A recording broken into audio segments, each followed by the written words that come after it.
Hi, I'm Lisa Gregorian, and these are my top 10 apps. Facebook is such an incredible way to stay in touch with everybody. I remember growing up, my grandmother wrote letters and would spend hours upon hours writing letters to all of her relatives and friends around the world. And today, I can send birthday cards with a moment's notice, which is pretty helpful with the schedule like mine.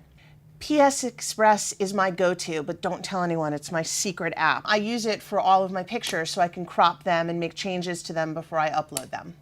Foursquare is one of those apps that just became a behavior. When I'm trying to remember what restaurant was I at, where was I, what was I doing at that point, I'll go back to Foursquare and look things up. Scramble is my game, and I have probably 15 to 20 games going at any given time.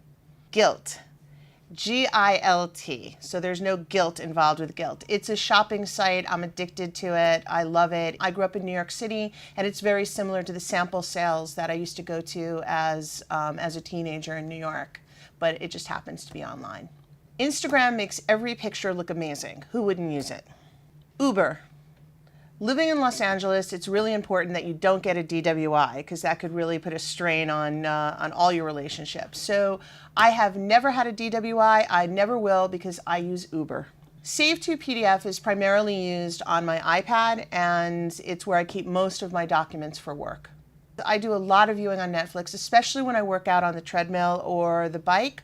I'll take Netflix with me and I'll catch up on whatever I'm trying to watch. The CW is a great app because not only did we create it in-house, but it has all the series from the CW, and because they're serialized, it's a great way to catch up on any episodes that you might have missed. Two bonus apps that I use are Politico and QuickTip. Politico, because I use that for most of my news coverage. QuickTip is great for all those places when you're just trying to figure out a quick amount to tip, and it's quite helpful.